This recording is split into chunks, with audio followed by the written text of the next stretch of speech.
So interestingly, various reports point out to the fact that in the yesteryears, the people in the higher echelons of society were more sedentary in lifestyle. Their eating habits were a little westernized, so they were more prone to diabetes. But now we see there's like it is being very democratic across, the mass. So what could be the reason for this? It's not exactly democratic. Actually, it is percolating down the socio-economic strata. Reasons are very clear. This always happens. There are various phases of the nutrition and lifestyle transitions. And this has been, 5 phases have been described. The 4th phase is what you are saying, that such lifestyle diseases strike the people who are affluent and who have money to eat and alcohol, everything. But those people are getting educated. They are getting educated about the diet. They can afford expensive and healthy oils. They can also afford a treadmill, a whole gym at home, Right. or have a membership of. So these people are educated, and there the diabetes incidence is decreasing. And people who are middle socioeconomic strata, now who are still, though they have increasing amount of money, but they are still living in smaller places, smaller homes, congested places where there's nothing much to walk outside. They don't have any apparatus for exercise. They have that tendency of yesteryear where you go to some place, you eat as much as you can because there will be no meal tomorrow, maybe. Right. Famine situation. This was the mentality which has been ingrained to us by our grandmother. You must not leave anything on a plate, or you go there, bhar pet khaiye, full stomach. Still existing in the middle class. So they will go to parties, they will overeat, and they don't know what to eat. Their education regarding the nutrition and exercise is virtually 20%. 20% of the 100 people actually know. So, and the low socioeconomic strata don't know anything. They will eat anything.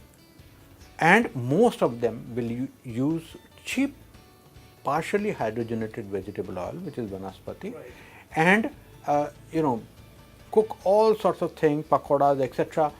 It is filling also, and this they can make it very well at their home, parathas, pakoras. They will eat whenever. Actually, meal time is something they look forward to, and a fried thing that they look forward to. Now here is a higher socioeconomic strata, they will have salads for dinner or something, maybe olive oil on the top of it and things like that, while the other person will eat paratha and dal with a plenty of butter over it.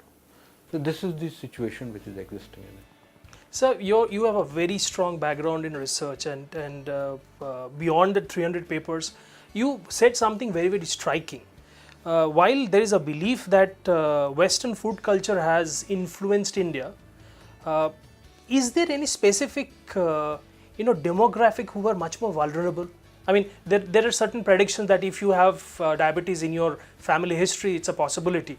But is there any demographic significance that you find in research that this kind of people are more prone to diabetes rather than a specific set? Well, one thing which as a group which is becoming more important are the are the children in teenage years, because they have access to the food at home and they have access to food outside because they have money. Most of them will be from the public schools. Government school children are still thin, but we have done plenty of research on these children from the public school who are increasingly becoming obese, and they are not going to play, sedentary lifestyle sets in much earlier. Absolutely, and most of them will just concentrate on studies and so on. So these are the people who will develop diabetes very fast, and our research has shown that between 15 to 25 years, their various blood parameters shoot like this, absolutely, between 15 to 25 years. And by 25 to 30 years, they start having high sugar, and by 30, 35, heart disease. So everything is a decade and 15 years earlier in the current generation, and they are having an Indian junk food and a foreign junk food. And the Second, I have already told you about Right. the middle class and lower middle class, which are women. Women are particularly prone.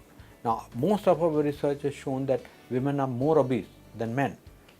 Why? One, a culture in women that if they are not going to go outside to walk, or some women will be shy or security conscious and things like that. Multiple pregnancies, they increase weight, and then by 35, 40 they stop looking after their appearance and so on.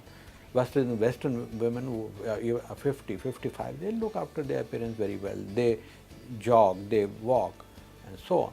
So women are more obese than men. They have equal incidence of diabetes before menopause and after menopause, very fast. Right. So these children, middle socioeconomic strata, and women are our vulnerable groups.